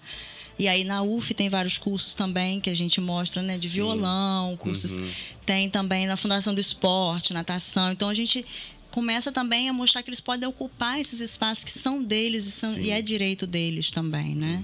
Entender que sim, eu sou um cidadão como qualquer outro e usar drogas não é restrito a eles. Eu quero, assim, perguntar aqui quem não usa algum tipo de droga. Ou cigarro, ou álcool, ou ilícita, ou alguma medicação, né? A própria cafeína... Né? Então, as dependências e as compulsões estão por todos os lugares. Não tem como fugir. Mas eu tenho um pouco de ansiedade. O café atrapalha um pouquinho. Tá vendo? E aí... E, assim, é muito importante essa discussão, essa conversa, esse bate-papo legal que nós estamos tendo aqui, porque nós estamos levando muita informação, né, para as pessoas. E acredito que há pessoas que estejam curiosas em saber como procurar ajuda, né? A senhora podia falar assim, quais locais, o lugar onde as pessoas possam procurar ajuda para poder se tratar ou tentar levar algum parente, amigo? Sim. Então, na rede, né, do SUS, a gente tem o CAPS-AD, né, como eu falei, sem burocracia. Qualquer pessoa pode chegar de 8 às 5, de segunda a sexta. Às terças-feiras, que à tarde a gente fecha para reunião de equipe. Mas todos os outros dias, de 8 às 5, vai ter alguém para atendimento. Tem ambulatórios também, né? Tem ambulatórios do Parque Imperial, tem ambulatórios em Guarulhos. Mas acho que para a demanda, né, de uso abusivo de substância, dentro do SUS, o CAPS-AD está mais especializado para receber essas pessoas, porque é um atendimento psicossocial. Então, a gente vai fazer um projeto de acordo com as suas necessidades. Então, depende, podem ser grupos, né, a medicação, um atendimento individual com psicólogo, que muitas vezes chegam e falam assim, não gosto de grupo. Não tem obrigação de participar de grupo. Você pode começar com atendimento individual e, a partir dali, um grupo específico que você... Então, não tem essa obrigatoriedade. Eu gosto muito de falar disso. Quando você chegar, vai ser respeitada a sua individualidade. Você não vai ser colocado num ambiente artificial para você sair de lá reformado. Não, é você que está ali, né, com as suas vivências, com as suas experiências, passando por um momento de sofrimento, porque ninguém está ali pedindo ajuda, porque está tudo bem, e a gente está respeitando isso. Não é porque você está em sofrimento que você não tem direito de falar sobre você. Isso. Né? Ali a gente vai sempre valorizar esse autocuidado. Então, acho que essa busca por ajuda para usuários de substâncias no SUS, o CAPS-AD está especializado para isso. Sim, CAPS-AD. E o endereço no CAPS-AD? Vamos lá, Visconde de Itaboraí, 102. Não, para aí. Ai, que Visconde de Itaboraí, não. José do Patrocínio, desculpa, gente. Rua José do Patrocínio, 102. Atrás da UF. Ali perto da Cidade da Criança, atrás da UF. Sim. Tem uma placa da prefeitura, não tenho que errar. Já passei por aí diversas vezes ali, já vi ali Você deve ter muitos estagiários da UF ali, né? Tem. Vão fazer uma porta ligada à outra, né? Isso. É bem legal que eles fazem trabalhos lá também com a gente. A gente leva os usuários também para a UF. Quando eu falo usuário, gente, é usuário do serviço, tá? Porque quando eu falo usuário para droga, parece que eu tô falando. É usuários do serviço. Eu não sei se ela trabalha lá, uma colega, uma amiga de militância nossa, né? Que é a Vânia Maria, que é estudante da UF. Eu não sei se ela fica naquele CAPS ou se fica em outro. Pode ser até que ela vá, assim, às vezes até porque eu tô lá na segunda e na sexta. Sim. E na terça à tarde. Então, às vezes, os dias, né? Pode ser que ela esteja e eu não... Que ela faça algum trabalho e eu não esteja presente. E ela fala sobre essa questão de levar assim, as pessoas que têm algum problema de saúde mental a fazer artesanato, trabalhar com artes, né? Sim. Eu esqueci o nome de um paciente, muito das antigas, que ele fazia umas artes, né? Umas roupas, né? Esqueci o nome dele, gente. E, assim, até hoje o pessoal fica vislumbrado com o trabalho dele, né? Eu sei que a gente está entrando na parte, né, da questão assim, porque, assim, Nayara, eu tenho uma dificuldade que eu não sei se eu chamo de loucura, se é o correto, eu não sei, eu tenho medo de falar um determinado preconceito. Não, pode falar Então, loucura. Loucura, a pessoa tá querendo... Opa. A pessoa tá querendo ligar? Não? Ah, tá, beleza. Então, pensei, a pessoa tá querendo atender. Beleza, então, valeu aí, Mas é galera. algum sofrimento mental, transtorno psíquico, pode falar como você se sentir melhor. Não, tá. E eu assisti o filme sobre a Anísia da Silveira. Onde se tratou ali no filme a questão da loucura. Mas eu não me lembro se também se tratou já naquela época alguma questão sobre algum abuso de álcool e algum outro tipo de droga ilícita, né? Mas ela lutou bastante essa questão da humanização de você enxergar a pessoa. Sim. Enxergar a pessoa. E isso eu não me lembro em que década foi, não sei se foi na década de 20 ou de 30, né? E o quão difícil era naquela época e ainda é muito difícil hoje. Sim. Mas naquela época, então, era um trabalho, assim, revolucionário. Sim, porque as famílias naquela época tinham vergonha quando tinham algum parente com sofrimento psíquico, assim, com algum transtorno. Então, eles internavam, né? Eram hospitais. E, na verdade, era um isolamento, né? Porque ninguém via aquela pessoa, ela ficava lá medicalizada e ia morrendo aos poucos. Por mais que a gente tenha avançado nessa luta antimanicomial e agora esteja retrocedendo tudo que a gente avançou, mas assim, eu ainda tenho uma visão positiva. Eu não acredito que a gente vai retroceder tudo porque a gente precisa ser resistência. Mas ainda em serviços que são substitutivos a essa política, né, manicomial, há uma institucionalização, sabe, assim, porque não é só o dispositivo, é o pensamento das pessoas, é o preconceito que existe ali com aquele usuário. Então, ainda é difícil. Dentro dos próprios serviços, a gente ainda vê essa institucionalização. E a gente acaba no dia a dia se perdendo. Por isso que essa discussão ela tem que estar sempre à tona. Por quê? Como a gente brinca lá. A gente não quer que ninguém esteja lá encapsulado. Sim. O que é isso, né? As pessoas têm que ter uma porta de entrada e saída do CAPS, não só a de entrada. A gente não quer que eles fiquem lá dentro 5, 10, 15, 20 anos. Né? Lá dentro, que eu digo, eles não estão presos, eles vão sair, mas que eles estejam vivendo, ocupando menos o tempo ali, né? Ocupando, como você falou, com essas terapias ocupacionais, né? Esse lúdico, isso vindo à tona, muita gente não consegue falar do sofrimento, mas vem à tona nas telas de pintura, né? No artesanato, isso é muito importante. Mas é muito interessante isso, levar atividades às pessoas, né? Tem um livro lá em casa que é Direitos Humanos e Meio Ambiente, né? E tem um capítulo, né? Eu ainda, infelizmente, não li esse capítulo, né? Que fala sobre a questão, né, das pessoas que têm algum tipo de problema mental com o meio ambiente, né? Com o meio ambiente, que é bem interessante o mundo à volta dele. Sim, como sim. Ele sente. E eu citei a Vânia porque ela trabalha com essa integração das pessoas, de ir a uma praça São Salvador, de ir a um shopping, de ir ao centro, de um local onde há pessoas, né? No caso, a senhora falou sobre a questão da segregação das pessoas ganharem um prêmio e poderem ir a um espaço público, né? O problema, eu acho que tá em nós aqui que Sim. enxerga o outro como diferente, né? o diferente. Então, assim, a sociedade ainda tem muito para poder evoluir, né? Mas tem um cientista político que eu sigo bastante no Twitter, que é o Alberto Carlos Almeida, que ele sempre fala assim: olha, nós hoje estamos melhores do que antigamente, que a gente passou por muita pedreira. Aí ele usa muito dados, usa gráfico. E eu fico olhando assim, não, é verdade.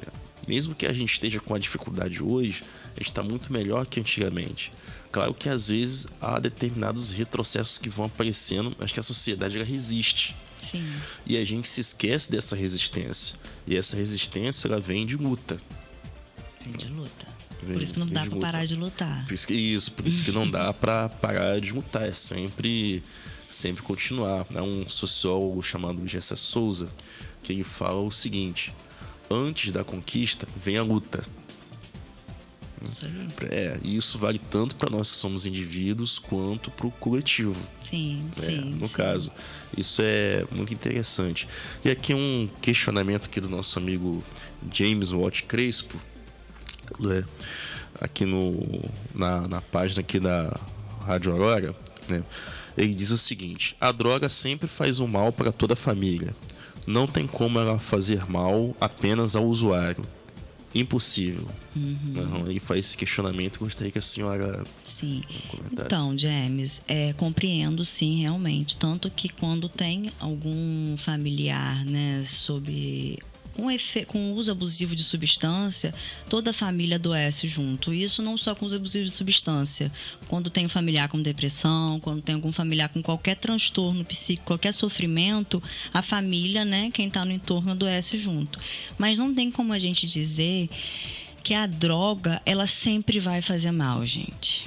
A gente pode falar também de medicamentos. Os medicamentos sempre vão fazer mal, às vezes não são necessários. Então, assim, quem lá toma a sua cerveja para aliviar a tensão no final de semana, não tem um uso abusivo, ou toma, enfim, dá pra gente dizer que isso está fazendo mal para ela e para a família. Então, eu fico só um pouco preocupada quando a gente fala da droga, desse estigma, esse rótulo que a gente coloca do o que é droga, o drogado. Porque se a gente for pensar por esse lado, todos então estamos dentro desse contexto de drogados, porque em algum momento da vida a gente faz uso de alguma substância. Isso. Então, assim, quando a gente fala assim numa dependência, no uso abusivo, no uso problemático, sim, a família adoece junto. Mas quando a gente fala simplesmente no uso da droga, eu não posso dizer isso, já que uma pequena parcela tem uso abusivo e dependente da substância. Sim. Beleza. Um abraço aí ao James Watt Crespo. Isso. E lembrando que podem participar, né? Ligar aqui para nós, 3704 1313, né? Estamos aqui para discutir questões sobre dependência química e, mais uma vez, um tema delicado que tem que ser discutido, né? A gente que está discutindo da forma mais imparcial, né, possível, né? Possível, e a gente poder discutir. Quando a gente não tenta barrar a discussão sobre determinadas coisas, a gente sempre continua repetindo o mesmo erro. O mesmo erro que só vai acumulando. Eu lembrei de um trecho que você citou sobre aquela questão. Tem as pessoas que estão em determinado local, um espaço privado, né, lá consumindo, né, a sua cervejinha, a sua bebida alcoólica, e aqueles que estão no espaço público, né. Há um delegado que a tese dele de doutorado é em criminologia, o Orlando Zacconi. Ele é um delegado, né, da Polícia Civil. Ele conseguiu provar que em determinadas regiões do Rio, né, onde há muito consumo, né, de drogas no espaço público, há muita ocorrência na delegacia. Já nos bairros, né, de classe média alta, né, assim, ele citou na época na reportagem, mas eu esqueci aqui o nome dos bairros aqui, onde há um consumo excessivo de entorpecentes, no espaço privado, casas onde as pessoas consomem, né? Mas como está no espaço privado, o que acontece? Você tem quase zero de ocorrência, questão de... Sim. E é justamente isso, o que incomoda, né? Então, a droga, ela passa a ser um problema quando ela incomoda. Enquanto aí a gente fala até da própria política agora, porque se o usuário for pego com alguma quantidade de substância, vai ser avaliado o local, vai ser avaliado um monte de questão pelo servidor que estiver ali, pelo policial que estiver ali. Então, vamos parar para pensar, quem vai ser preso? Será que uma pessoa que está na pelinca vai, por todo o contexto, vai ser visto como usuário? Uma pessoa que está numa comunidade vai ser visto como traficante ou como... Então, a gente precisa pensar como essa questão da vulnerabilidade e dessa discriminação está dentro dessa política. 28, eu não vou lembrar um número agora da pesquisa, mas acho que 28% da população carcerária é alguma coisa envolvida com droga, né? Então, quantos usuários estão ali presos que poderiam estar, né, fazendo um tratamento e estar na sociedade, estar vivendo, estão ali. Então, não é um cuidado, é um encarceramento, é um isolamento.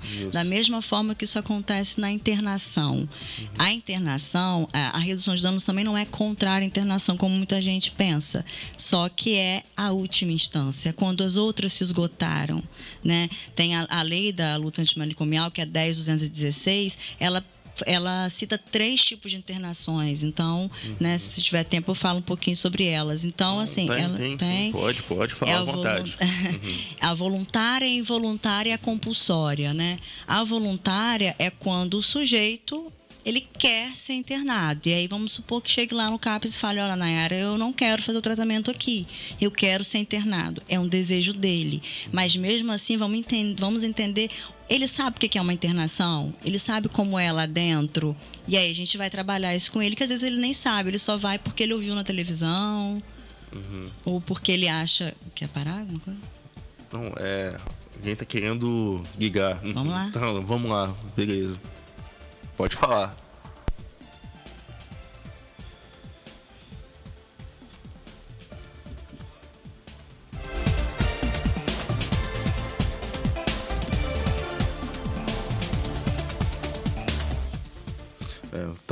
Caiu a ligação, a pessoa vai atender. Opa!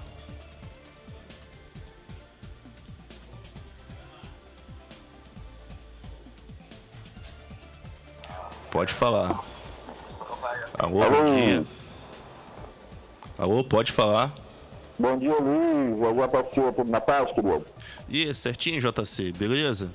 Tudo bem, doutora Nayara, parabéns pelo programa, não a conheço. Obrigada. Pessoalmente, mas desde já e parabenizar pelo tema, muito importante. Vou tentar aqui, talvez eu me estenda um pouquinho, até tornar essa ligação tipo um bate-papo, fazendo algumas perguntas. Doutora, a senhora citou, por exemplo, a questão da dificuldade dessas pessoas que estão em tratamentos ali no CAPS, serem inseridas no mercado do trabalho. O CAPS, junto à prefeitura, junto aos órgãos de Estado, eles têm alguma política de inserir, pelo menos um projeto de cobrança ao poder público, a nível municipal, estadual, federal, para que, não vou sugerir isso, claro, mas que fosse parecido como cotas, porque se há uma dificuldade de inserir essas pessoas no mercado de trabalho, quer por preconceito por parte do empregador, quer por qualquer outro motivo, aí eu fico a pergunta, não seria necessário uma política que o empregador, os empresários tivessem como que uma obrigação, justamente porque, como a senhora falou, se não tiver oportunidade, as pessoas não vão nunca, de repente, arrumar um emprego. Existe esse tipo de política, de projeto, pelo menos a nível municipal, nos concentrar aqui a nível municipal. Então, JC, bom dia. Obrigado pela pergunta.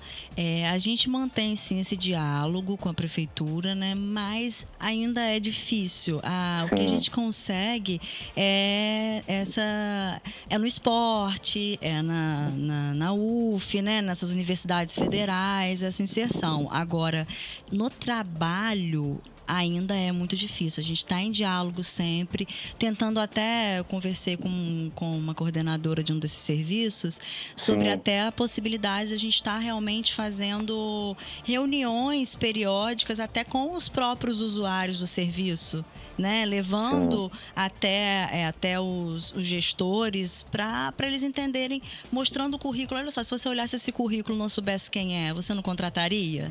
Porque sabendo quem é, muda, né? Então, assim... Pode falar. Sim, justamente, dentro do que vocês conversaram, eu estava aqui realmente pensando nisso, como o Luiz falou, que esse projeto, não vou entrar nem no cunho político, né? Porque às vezes a gente tem uma ideia que a esquerda criou, aí nos rotulam de esquerdistas. Aí nós temos o proceder de repente de ordem ou de questões assim mais conservadoras, aí somos de extrema direita. Então eu não me atenho a esse campo político, não. Eu procuro muito me ater àquilo que é produtivo, independente de onde parta. Entendeu? Então, por exemplo, hoje a prefeitura ela tem, né, esse sistema de RPA que é muito criticado às vezes pela sociedade, é muito falado, que parece que é algo ilícito ser RPA. Mas, por exemplo, de repente aqui, Luiz, aí levando para o Germano, doutora Nayara, levaram uma ideia que a prefeitura, né, dentro desses não sei quantos mil funcionários em sistema de RPA, possa criar algum projeto que possa inserir, né, pessoas vindo oriundas do CAPES para poder ser inseridas no mercado de trabalho. O que a senhora acha, doutor? Eu acho que isso é fundamental. Essa parceria tem que existir, sim. A gente está nesse diálogo. Eu acho muito importante, JC, pessoas também que não estão dentro, né, desse contexto, como você está falando sobre isso, porque é uma questão social, né? Não está só naquele indivíduo que está com problema, é uma questão social. Todo mundo tem a sua implicação nesse processo. Então, eu acho que sim, acho que essa parceria ela tem que existir e a gente está trabalhando para isso, o que você falou, né? Não restringir só a política, são os comerciantes, né? São os pequenos empreendedores, é quem puder. Eu acho que quando a gente pensa também em políticas de que eles paguem menos impostos se contratarem, né? Sim. Eu acho que isso também é legal, porque é benéfico para os dois lados. Acho que é isso, essa parceria mesmo. Sim, Luiz, pode falar que eu vou depois fazer outra pergunta, doutor. Não, pode ficar à vontade. Aqui quem manda aqui são vocês, beleza? Doutora, eu me interessei muito por esse tema, porque eu sou de religião cristã evangélica. E no nosso meio existe um grande tabu sobre as pessoas procurarem, né, uma ajuda psiquiátrica, uma ajuda psicológica, uma terapia auxiliar, alguma coisa assim, justamente por associarem a questão, né, como a Bíblia chama, né, como o livro que norteia a nossa fé chama, de pecado. Mas aí, como hobby, eu vou falar como hobby, porque na época eu poderia entrar pela faculdade de produção, pela engenharia de produção, mas eu escolhi psicologia e eu cursei uns 4 períodos por hobby, justamente por essa questão de perceber no meu meio que às vezes as pessoas sofriam por essa questão de preconceito em achar que tudo é espiritual. Sim. Então, eu vejo muito isso e aconteceu, né, não vou citar o nome da pessoa, claro, óbvio, como a senhora falou, questão de ética, mas culminou num caso, e eu vou deixar aí, a rádio tem um alcance muito grande, vou deixar aqui para meus irmãos evangélicos e de outro segmento cristão. Nem tudo é espiritual, gente. Eu vou falar aqui de um caso de uma pessoa que tentou contra a própria vida, suicídio, uma pessoa que não tinha problema nenhum social, uma pessoa super tranquila, com um casamento estruturado de 30 anos, filhos inseridos no mercado de trabalho do mais alto nível, mas de repente, devido a uma enfermidade, e aquilo gerou uma depressão, e aí ficou postergando a procura de um tratamento psicológico, psiquiátrico, até que ela tentou o suicídio. Então, o que a senhora acha, doutora, nessas questões, que esse preconceito que existe na comunidade cristã de associar que todo problema é fruto de pecado, é fruto de algo que Deus não aprova? A senhora como orienta, sendo profissional, essas pessoas, que eu sempre tenho orientado a procurar o especialista, ao invés de ficar interpretando que tudo é espiritual? O que a senhora acha desse ponto? Então, muito importante você tocar nesse assunto, assim, eu sempre gosto de falar que nada é resolvido por uma instância só, né? Tem a médica, psicológica e a espiritual, sim, mas existem lugares para cada uma delas, né? Lá no CAPS, a gente trabalha com a médica e a psicológica. A espiritual, cada um vai se sentir à vontade para ir num determinado, né, evangélico, católico, em qualquer religião que se identificar. Agora, dizer realmente que isso se restringe à esfera espiritual, que tudo é tratado pela religião, é um equívoco muito grande. Como muita gente fala que depressão é falta de Deus, né? Tudo é relacionado a isso. E aí as pessoas vão cada vez ficando com mais medo de buscar ajuda e se enclausulando em algumas crenças que são errôneas, porque até a própria política de agora, né, que coloca a comunidade terapêutica aí como uma estratégia de cuidado, é tratar só esse lado religioso. E aí é colocar a pessoa num lugar que às vezes ela não quer e não é uma opção dela. Então, o tratamento psicológico e psiquiátrico é necessário. Não estou negando a espiritualidade, né? Mas ela é só mais uma instância, não a única. Sim. Corroborando com isso, gente, agora a boa notícia. Depois que essa pessoa procurou o tratamento psiquiátrico, hoje ela está totalmente estabilizada e segue a vida normal junto ao seu esposo e os seus filhos, e tudo está novamente no lugar. Ou seja, precisou a ciência entrar, precisou sair um pouco daquela questão do tabu, daquela questão do preconceito, da redoma da espiritualidade, e procurar a ajuda médica de um especialista.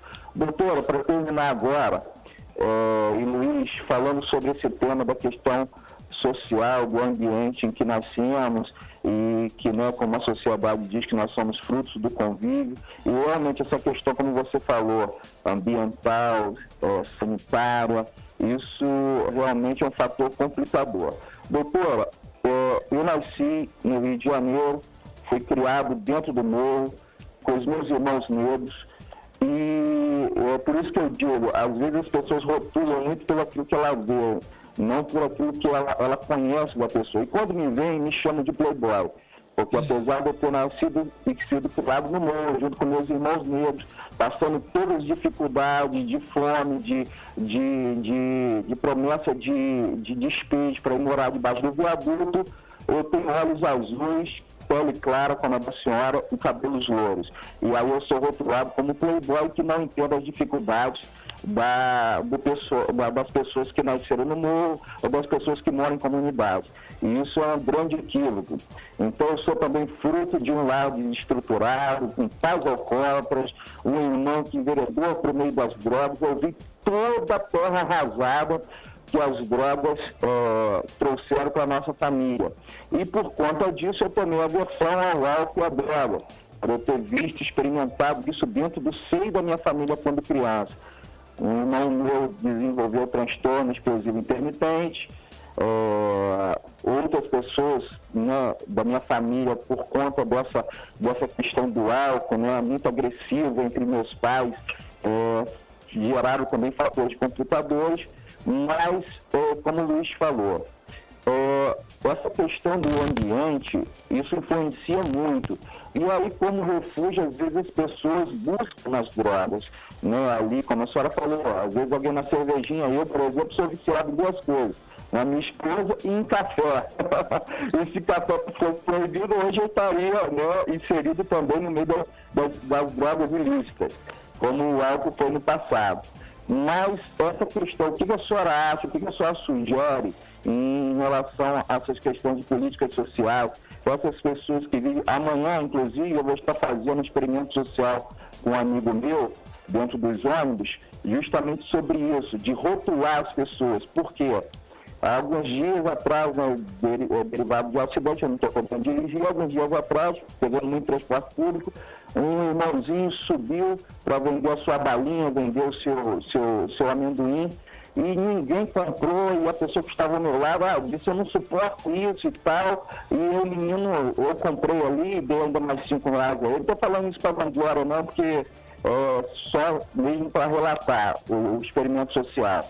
E eu me vi, eu retroagi 33 anos atrás, quando com 7 anos, eu vendia picolé no trem, bala no trem, quebra-queixo, e eu olhei aquilo ali e eu vi que realmente há um preconceito.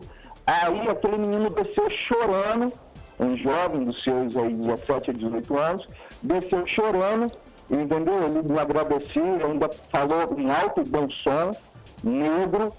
Ele falou em alto e bom som que somente eu tinha dado boa tarde a ele e que ninguém mais, ele pediu um pouco mais de respeito das pessoas.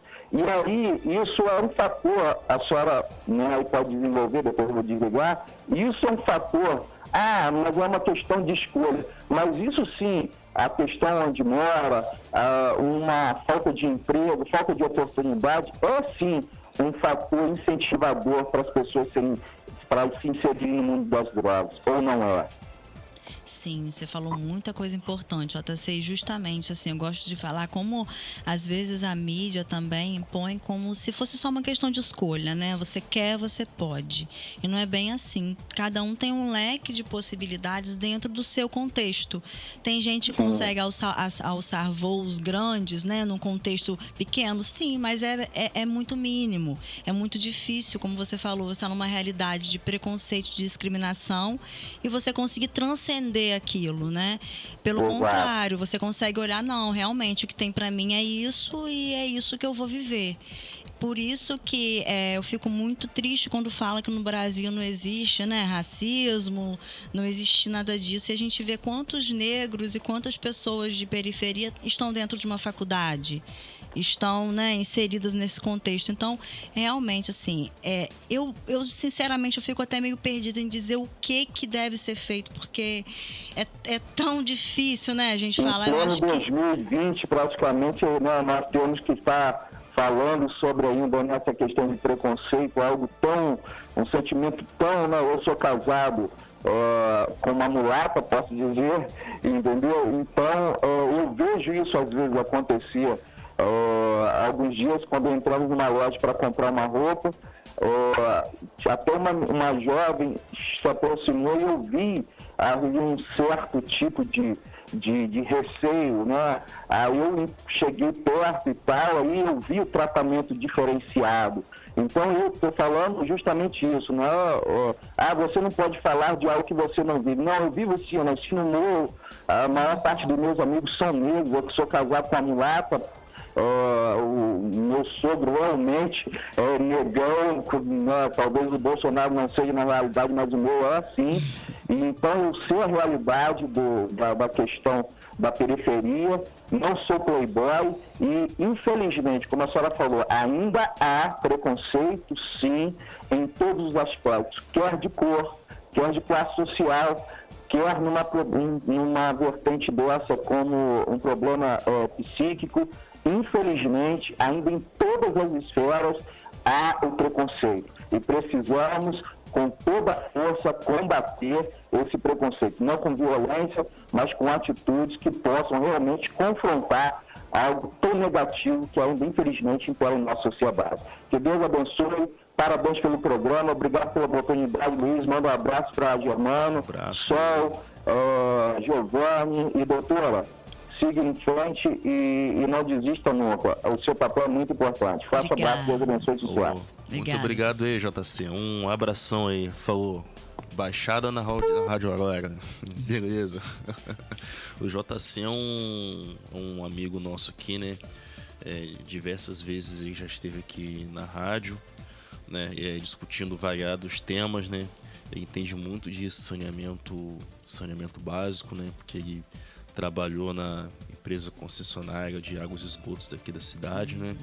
E a primeira vez que ele esteve aqui, nós falamos sobre saneamento, né? Saneamento básico. Nós também participamos de um debate, né? Ele com o campo conservador e eu com o campo progressista, falando sobre nossas diferenças e também nossas convergências, né? Divergências e convergências, né? No caso. E um dos temas aos quais foi a questão da droga, né? Eu tenho uma posição eu sempre gosto de falar muito da questão de regulação por parte do governo na questão do consumo de drogas, né? A Europa ela está muito avançada nessa questão da dependência química, né? E eu lembrei agora de um documentário que eu assisti do Michael Moore, né?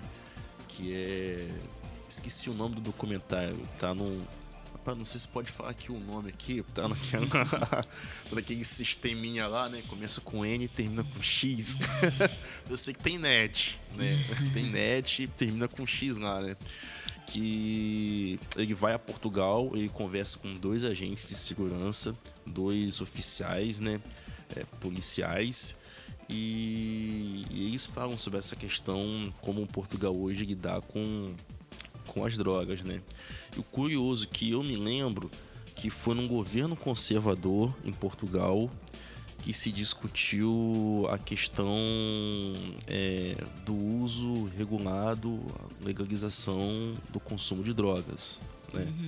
E foi num governo conservador, creio que foi, acho que era presidente na época, acho que o Cavaco Silva, né?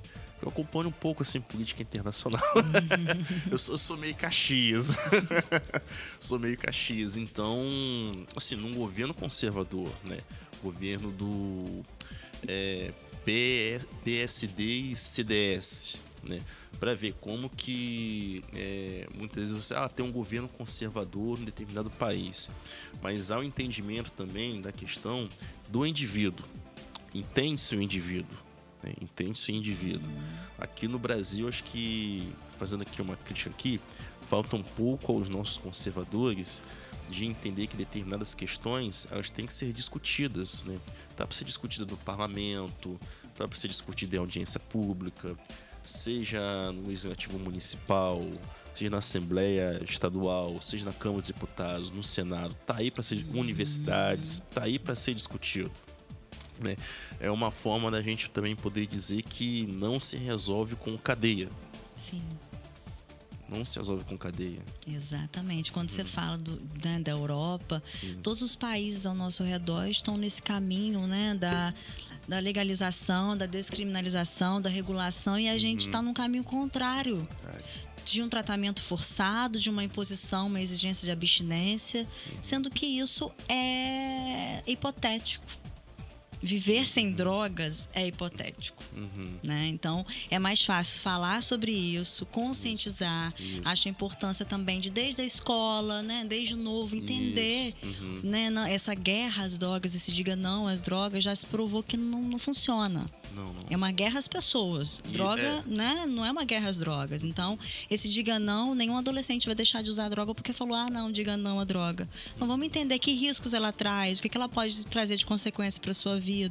Essa conscientização desde novo nas escolas, eu acho que é muito importante também, já que, infelizmente, em casa ainda é pouco falado. Isso. Né? Muito pouco. A senhora falou a questão de em casa muito pouco falado. Eu já percebi as diferenças em questão de classe social. Parece que, assim, eu tenho um pouco medo aqui de falar, pensar por senso comum, né? Parece que nos lares, nas famílias, viu, assim, mais pobres, há uma dificuldade muito grande de se conversar sobre a questão das drogas. Sempre se fala, não pode ser usado. Não pode ser usado, não pode ser usado, não pode ser usado. Pouco se fala sobre os danos, né, que elas causam, né? E normalmente, assim como todos os lares, depende de classe social, há sempre a questão da presença do álcool e do tabaco, né? E já em lares onde, assim, as pessoas, classe média, né? Eu observo que há um entendimento maior a se discutir sobre essa questão de drogas. E assim, eu vejo que essa não discussão dentro dos lares das famílias mais pobres acaba prejudicando mais ainda. Assim, eu tô com muito receio de falar aqui para dar um entendimento que eu tô julgando demais as famílias mais pobres, né? Mas é o seguinte, como que a gente vai lidar quando a gente tem um filho, um pai que tá com a questão da dependência química? Às vezes a gente não sabe como poder resolver, porque tem também a questão da pessoa que cuida. Sim, Pessoa que cuida. E como que as pessoas, como bem frisou aqui o Jason Walsh Crespo, né, no caso, e citou, não, isso é um problema que pega toda a família, né, no caso, que é um sofrimento muito grande, muito grande. Então, muitas das vezes, tem aquela questão de você ter um problema dentro de casa. Sim. E é essa que é a barreira. Tem um amigo aqui, o João Marcelo Sá, ele ficou aqui, meu Deus, né? Exclamando aqui, meu Deus. A questão é discutir. É discutir. É melhor discutir do que usar uma .40. Sim. E a gente tá vendo que isso não tá funcionando, né? Como esse meu Deus, essa exclamação, como que aponta realmente? Eu fui a um fórum no Rio de Janeiro e estava falando sobre transtorno mental e dependência química. Enquanto foi falado sobre transtornos mentais diversos, várias pessoas levantavam a mão, o debate foi rico. Quando começou a falar de dependência química, houve um silêncio. E aquele silêncio, para mim, não foi coincidência. Sim. Foi justamente essa dificuldade de falar sobre drogas. Não, é só diga não às drogas, é só diga não às drogas. E até quando, né? É diga não às drogas e vamos prender quem usa e vamos recriminar quem usa. E aí, quando você fala das famílias, eu realmente não sei precisar, assim, é claro que existem diferenças, né, de classes, mas como isso é falado em cada uma. Até porque, às vezes, nas classes mais baixas, as casas são mais próximas e a briga acontece, tudo é muito ali falado. Nas outras é tudo muito privado, então a gente não sabe realmente o que acontece. E quando os próprios pais falam em casa, você não pode usar droga, ele tá fumando seu cigarro e ele tá bebendo. Então, né, se diga não às drogas acaba ficando bem, muita hipocrisia. Então, eu acho assim, tem que ser discutido. Acho que hoje a gente teve até um tempo considerável, mas você vê que é pouco tempo para tudo que a gente precisa falar, né? E acho assim, se eu posso deixar um recado também, é não deixarem de pedir ajuda. Não deixe de pedir ajuda. Todo mundo passa por algum problema, todo mundo passa por algum sofrimento e tudo tem saída, né? Às vezes a droga, ela é um alívio ali, justamente não como para a pessoa morrer, mas para a pessoa conseguir viver.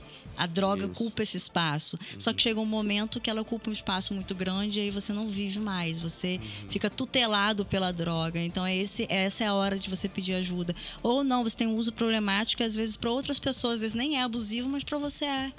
Isso também pode acontecer, né? A gente vê muita gente falando da família levando, os amigos levando, mas às vezes a própria pessoa também começa a perceber que para ela tá difícil, mas ela tem vergonha, tem o estigma, esse diagnóstico de dependência química.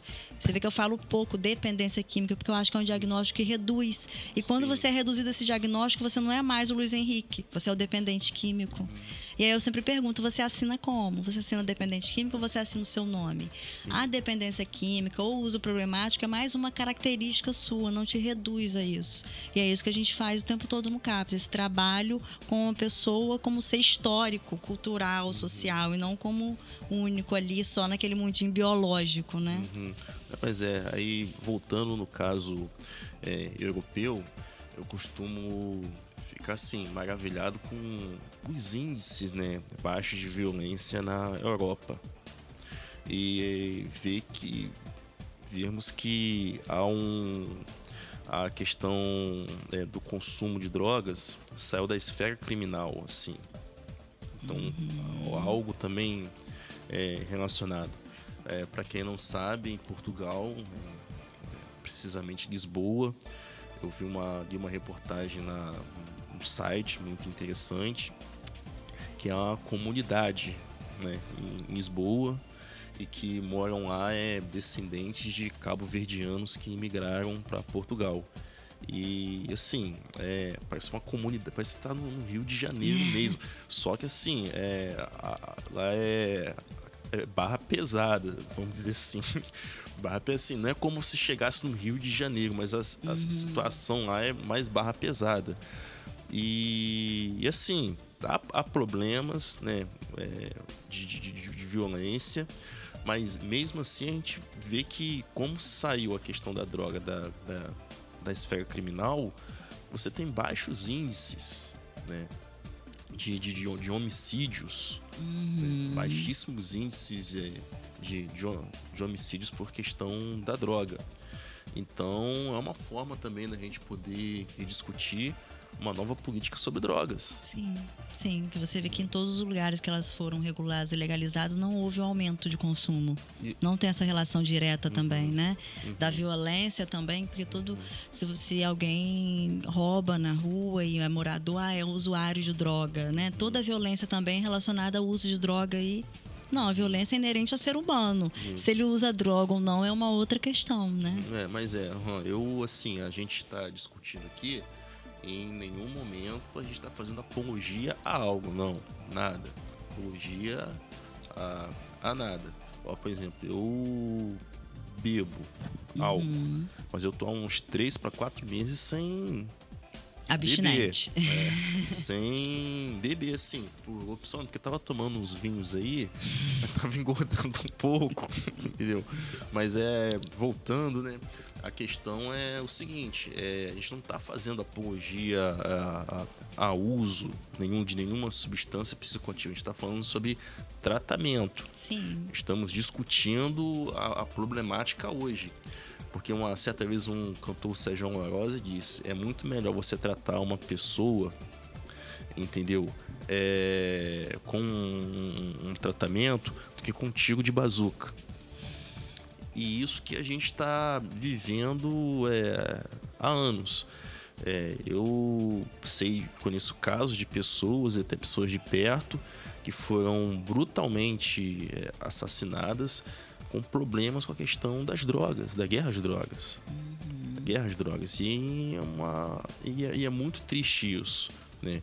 E muitas vezes a gente fica também se perguntando, as pessoas que estavam perto, que é um irmão, que é um primo, que é um parente, que é um tio, como é que ela lida com essa perda? Lida com essa perda. Ocorreu um caso e eu fiquei repensando muita coisa, né? Assim, nos meus princípios, aconteceu algo uma tragédia perto de mim, como é que eu vou me lidar com isso? A gente fica se repensando, porque uma coisa é a gente levantar a bandeira e ter a defesa dos nossos princípios. Outra é quando a gente está dentro do problema, está perto da tragédia. Sim. Como é que a gente vai fazer, né? Então, assim, acho que trazer esse tema hoje aqui, acho que é um exemplo de que a gente está trazendo a discussão que, na verdade, a gente está fazendo a defesa da vida. Sim. Que é o direito mais básico de todos os direitos. Até um questionamento aqui que faz. A gente faz, na verdade, apologia da vida, da humanização, do ser cidadão e não apologia de arma. De ponto .40, ponto .45, fazer de FAL 762. Isso não vai levar... Só traz problema. Exatamente. E tá aí, né? Nítido como isso só traz problemas, né? E aí, quando você fala da apologia, é justamente isso. Quando a gente vai falar sobre esse assunto, sempre gera essa polêmica, né? Ou você é contra, ou você é a favor da legalização, ou... Não é bem assim. A questão é refletir como cada um lida com a substância.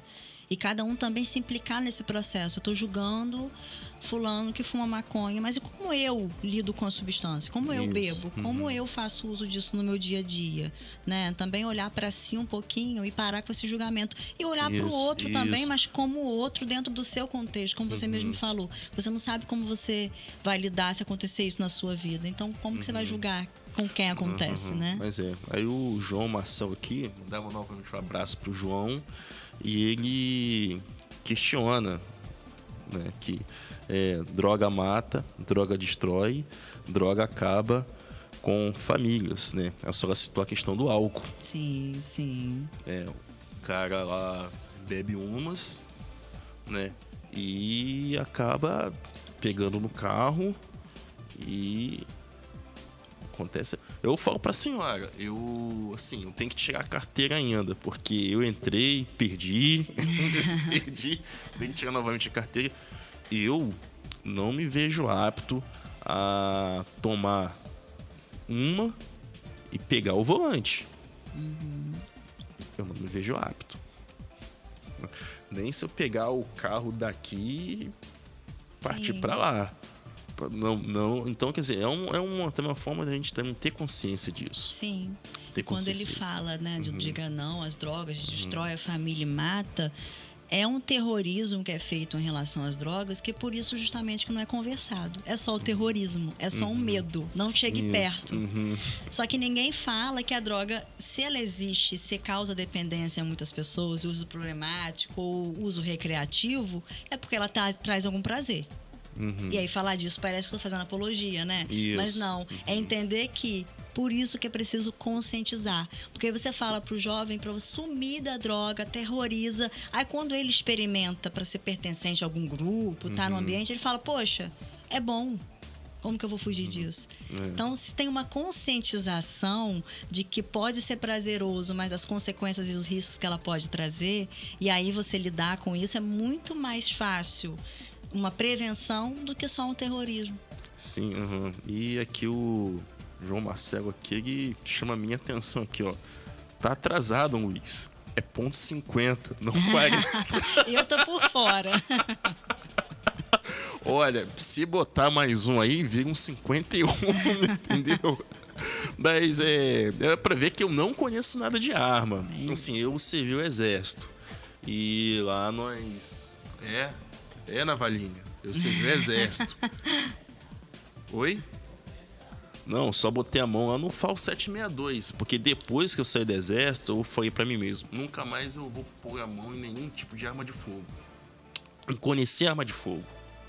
Porque, assim, quando você põe a mão numa arma de fogo, a não ser que você seja um agente de segurança, um agente do Estado, né? É o seguinte, você tá ali, tudo bem, pra se defender, mas você sabe que você tá ali pra atirar, né? Assim, tem a questão da legítima defesa, mas eu tenho críticas porque quanto mais a população tem acesso a armas de fogo, mais problemas nós temos, né? Há um coronel da PM, José Vicente da Silva, diz que a pesquisa científica, ele tem mestrado em psicologia social, né? Ele foi secretário nacional de segurança pública no governo Temer. E ele fala que há dados que dizem que quanto mais a população está armada, mais problema de violência tem. Sim. Mais problema de violência tem, né? Mais problema de violência. Claro que eu não quero que ninguém entre na minha casa para cometer um crime. Eu não quero que isso aconteça. Mas é o seguinte também, eu não posso chegar e... Não, que eu tenho medo exacerbado. Medo exacerbado, né, no caso. Então é muito complicado o momento em que a gente vive. E tem outra coisa, as pessoas têm acesso a poder adquirir uma arma de fogo aqui no Brasil. Né? Para quem não sabe, acho que nos anos 90, acho que até armas eram vendidas em shoppings aqui no Brasil, né? Depois que teve um controle maior a questão de armas.